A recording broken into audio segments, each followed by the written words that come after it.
actual blackboard in a classroom to do this, these videos. So let's say we have something like this.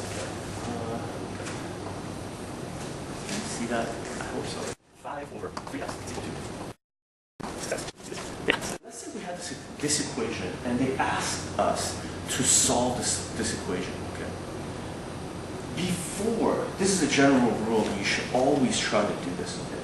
Before you start crunching numbers, moving numbers around, and trying to solve an equation, you should take a look at the equation and list your restrictions.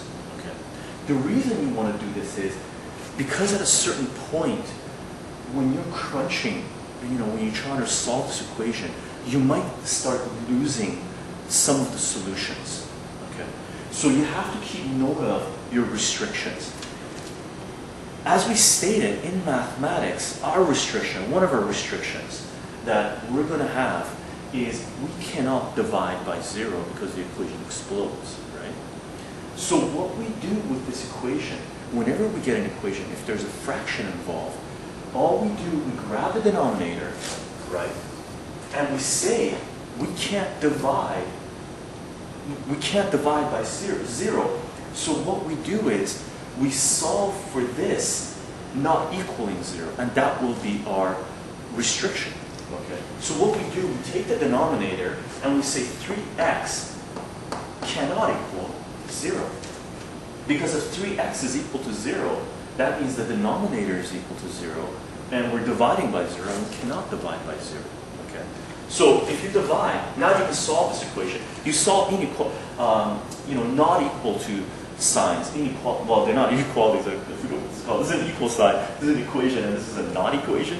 Anyway, you solve this. You treat this exactly the same way you do an equal sign, right? So if you want to get rid of the 3 here with this 3 times x, 3x, you divide by 3. You divide by 3. 3 kills 3. So x cannot equal 0. Okay, and this is our restriction when we're solving for this equation. Now, this side also has an equal sign.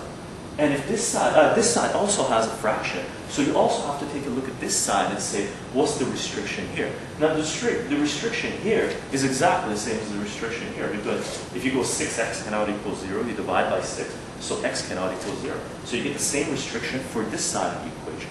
Okay. So before we start crunching this equation, before we start solving this equation, we always try to list our restrictions. And what I personally do, and I think this is the general standard of the way things are done, is I always list my restrictions on the side. And what happens when you get more complicated equations, this is a straightforward equation, and there's only one restriction to this. When you get large equations, restrictions might pop up halfway through your solution. Okay? So what I end up doing is listing my restrictions on the side, on the right side of the piece of paper where I'm doing the work. And at the end, I look up the right side, and for my solution, I always list the restrictions. I just add them all up at the bottom. Okay? Not add them all up, but list them all at the bottom. So over here, I would say our restriction is x cannot equal 0. Okay?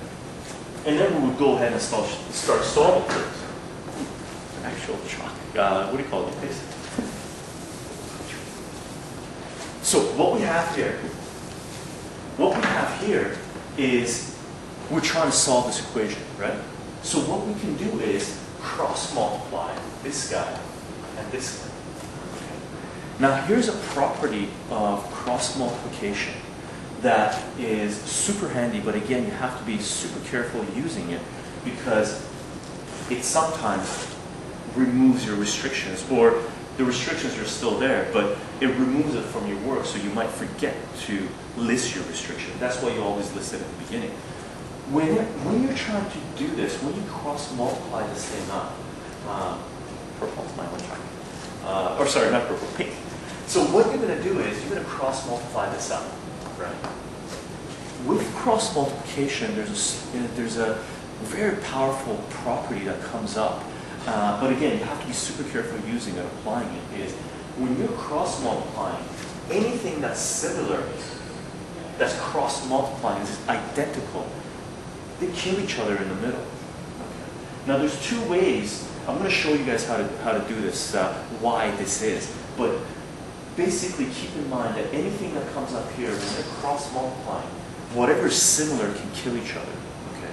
Or whatever contains something else can kill each other. For example, 6 you can break down into 2 times 3, right? So it's actually 2 times 3 that's cross-multiplying up here, and there's a 3 coming up here. So this 3 can kill this 3, okay? And this x can kill this x. So the only thing really being cross-multiplied up is the 2 coming to this side. So 2 times 5 is going to be 10, is equal to 3x plus 1, because the only thing that's coming up here is just a single 1. Everything killed each other from this side. So you got 3x plus 1, right? Now, what you do is you grab the 1, bring it over, it's minus 1. 10 minus 1 is 9, is equal to 3x. And, no, we're still in work.